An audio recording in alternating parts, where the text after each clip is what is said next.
Conta um pouquinho para nós da sua vida aí.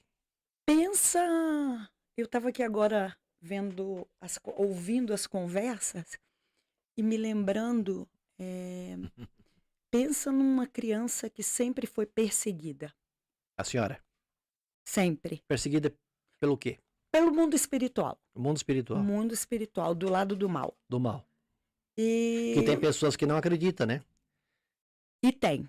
Eu dizia, Pode eu dizia, falar, eu dizia pastor. pro meu pai, eu não querendo cortar a senhora, mas dizia pro meu pai hoje lá em casa, antes de vir para aqui pro podcast, Sim, que um dos trabalhos do diabo Sim. é fazer com que as pessoas pensem que ele não existe. é. Que o mal não existe, que o inferno não Sim. existe, né? Sim. Aí eu disse pro meu pai, olha, Jesus durante o seu ministério terreno, foram 33 anos, né? E os últimos 3 anos foi o seu ministério terreno. Sim. Nesses 3 anos, Jesus falou mais do inferno do que do céu, Uhum. justamente para alertar as Exatamente. pessoas para não irem para lá. Exatamente. Então, um do trabalho do diabo é fazer que as pessoas acreditem que ele não existe, que o inferno é aqui mesmo. É isso né? aí, pastor. Sim. Diga, É isso aí. pastora Cássia. Então, desde criança, eu sempre fui muito perseguida. Eu via coisas, mas dentro da igreja. E a minha mãe e o meu pai nunca me desprezou ou não entendeu isso. Eles sempre entenderam. Só que eu cheguei à adolescência.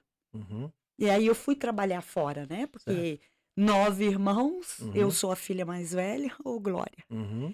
Então eu tive que trabalhar fora. E eu tinha uma tia que é da Corimba mesmo. O que é isso? É macumbeira Macumbeira. mesmo, declarada. Não, porque essas linguagens a gente eu tem entendo, né? nós temos um palavreado às vezes diferente. Aham. E ela odiava o meu pai. Meu Deus. E ela arrumou um trabalho para mim. Trabalho e o de meu pai macumba. Trabalho de não, macumba. arrumou um trabalho Um emprego. Profissional. profissional. Ah, tá certo, tá. E ali, como eu fiquei mais próxima dela, ela quis me influenciar para a obra, para ir com ela para o lugar que ela ia. Vamos Que era o contrário do que o meu pai vivia. Certo. Então, teve uma época que eu quase fiquei louca.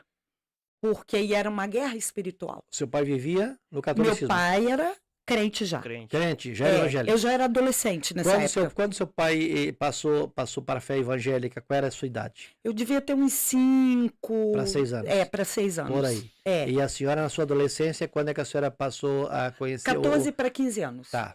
Só porque A eu só em família casa... da minha mãe já era Certo. desde que a minha mãe era criança, né? Uhum. E a minha tia, ela é até hoje, ela nunca Perfeito. não quer saber.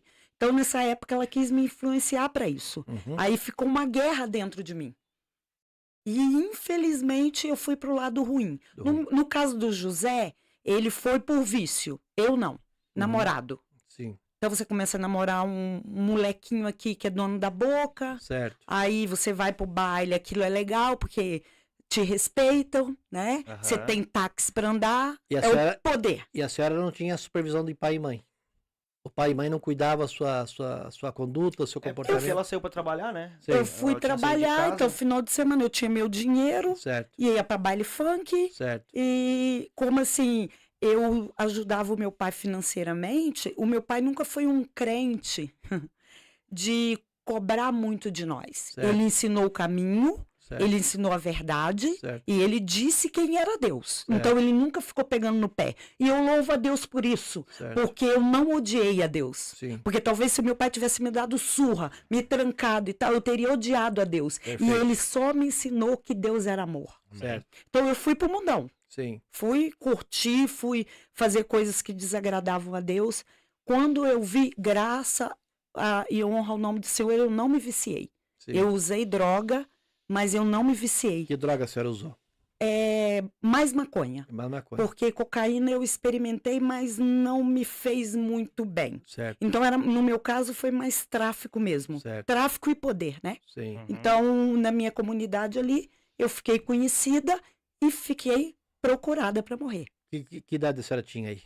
De 15, 16 anos Novinha também. assim? Novinha. Novinha assim já Porque eu saí para trabalhar com 13 anos. já né? era virada já. Já era usada pelo diabo, pastor. Olha. Eu não podia entrar na igreja. Eu entrava na igreja e eu tinha um tio que faleceu, que ele sempre cuidou de mim. Então, eu Sim. passava pela casa dele e falava, a benção, tia. Sim. Ele dizia, Jesus te ama e tem um projeto na tua vida.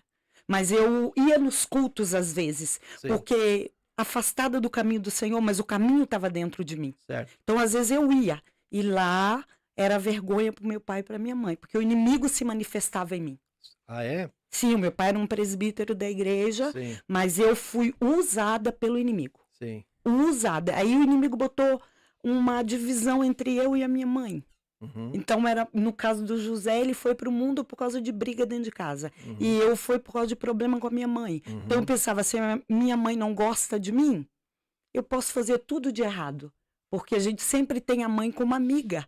E ela não foi minha amiga, mas não culpa dela. É porque eu tinha problema espiritual. Eu afastei do caminho do Senhor, né? Então, pode falar, pastor. Deixa só eu abrir um parênteses Sim. aqui para as pessoas que estão nos ouvindo em Sim. casa, porque eu gosto muito que as pessoas em casa Sim. entendam É. certas situações aí. Sim.